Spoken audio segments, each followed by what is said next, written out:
खबरें India news bulletin में आपका स्वागत है। दिन है गुरुवार 16 दिसंबर। सभी श्रोताओं को प्रियांशी का नमस्कार। इससे पहले कि हम खबरों की शुरुआत करें, आइए जान लेते हैं आज के मुख्य समाचार। सरकार ने कन्याओं के विवाह की न्यूनतम उम्र 18 से बढ़ाकर 21 साल कर दिया है। 9 साल बीत कर निर्भया कांड को क्या बदलाव आए महिलाओं की सुरक्षा में।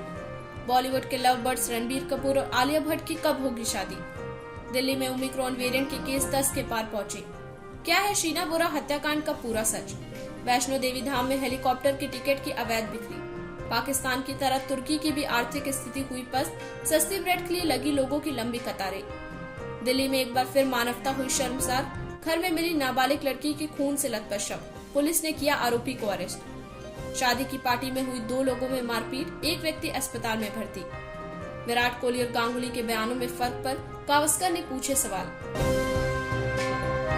खबरें इंडिया न्यूज बुलेटिन के डिजिटल कार्यक्रम में आपका स्वागत है। अब हम आज की कुछ महत्वपूर्ण खबरों को विस्तार से जानेंगे। सरकार बेटियों की शादी की उम्र 18 से बढ़ाकर 21 साल करने की तैयारी में है। खबरों की माने तो प्रस्ताव को कैबिनेट ने मंजूरी दे दी है। इसके लिए सरकार मौजूदा कानूनों में संशोधन करेगी। दरअसल प्रधानमंत्री नरेंद्र मोदी ने 15 अगस्त 2020 को लाल किले से अपने संबोधन में इस पर टिप्पणी दी थी। उन्होंने कहा था कि बेटियों को कुपोषण से बचाने के लिए जरूरी है कि उनकी शादी की उम्र में बदलाव लाया जाए। मौजूदा कानून के मुताबिक देश में पुरुषों की विवाह की न्यूनतम उम्र 21 और महिलाओं की 18 साल है। अब सरकार बाल विवाह निषेध कानून, स्पेशल मैरिज एक्ट और हिंदू मैरिज एक्ट में संशोधन करेगी। नीति आयोग में जया जेटली की अध्यक्षता में बने टास्क फोर्स ने इसकी सिफारिश की थी। नीति आयोग के अध्यक्ष डॉक्टर वीके पॉल भी इस टास्क फोर्स के सदस्य थे। इनके अलावा स्वास्थ्य और परिवार कल्याण, महिला तथा बाल विकास, उच्च शिक्षा, स्कूल शिक्षा तथा साक्षरता मिशन और न्याय तथा कानून मंत्रालय के विधेयक विभाग के सचिव टास्क फोर्स के सदस्य थे। टास्क फोर्स का गठन पिछले साल जून में किया गया था और पिछले साल दिसंबर में ही इसने अपनी रिपोर्ट दी थी। टास्क फोर्स का कहना था कि पहले बच्चे को जन्म देते समय बेटियों की उम्र 21 साल होनी चाहिए। विवाह में देरी का परिवारों, महिलाओं, बच्चों और समाज के आर्थिक, सामाजिक और स्वास्थ्य पर सकारात्मक प्रभाव पड़ता है। दक्षिण अफ्रीका में मिले कोरोना के नए ओमिक्रॉन वेरिएंट का कहर देश में बढ़ता ही जा रहा है। राजधानी दिल्ली में गुरुवार को ओमिक्रॉन के 4 नए मरीज सामने आए। इसके साथ ही दिल्ली में ओमिक्रॉन संक्रमितों की संख्या बढ़कर 10 पहुंच गई है।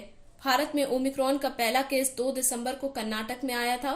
तब से अब तक देश के 11 राज्यों तक ये पहुंच चुका है। देश भर में ओमिक्रॉन के अब तक 77 केस सामने आ चुके हैं। महाराष्ट्र में 32, राजस्थान में 17 के बाद दिल्ली तीसरे नंबर पर है, जहां सबसे ज्यादा ओमिक्रॉन के केस मिले हैं। दिल्ली के स्वास्थ्य मंत्री सत्येंद्र जैन ने बताया कि राजधानी में अब ओमिक्रॉन संक्रमितों की संख्या 10 हो गई है। एक मरीज ठीक हो चुका है। राजधानी के LNJP अस्पताल में अभी 9 मरीज भर्ती हैं। राहत की बात यह है कि किसी भी मरीज में गंभीर लक्षण नहीं है। उन्होंने बताया कि LNJP में इस समय 40 मरीज भर्ती हैं, जिनमें से 38 पॉजिटिव हैं और 2 संदिग्ध हैं। ये वो मरीज हैं जिनमें ओमिक्रॉन संक्रमण होने की आशंका है। उन्होंने बताया कि संक्रमण बढ़ने के बाद अब LNJP के ओमिक्रॉन वार्ड्स में बेड्स की संख्या 40 से बढ़ाकर 100 कर दी गई है। टेस्ट क्रिकेट टीम के कप्तान विराट कोहली ने बुधवार को प्रेस कॉन्फ्रेंस करके जो कुछ कहा, उससे एक नया विवाद का जन्म हुआ है। रोहित के साथ अपने संबंधों पर भले न सफाई दी हो, लेकिन वनडे से अपनी कप्तानी वापस लिए जाने को लेकर जो कुछ कहा, उससे कई सवाल खड़े होते हैं।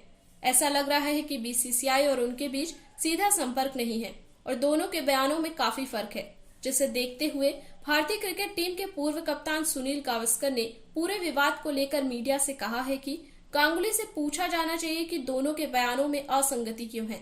मुझे लगता है कि कोहली ने वास्तव में BCCI को पूरे विवाद में नहीं लाया है।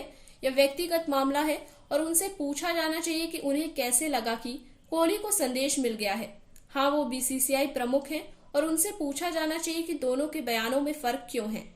आज की खबरों में बस इतना ही। अब दीजिए हमें इजाजत। खबरों की लगातार अपडेट के लिए देखते रहिए खबरें इंडिया। नमस्कार।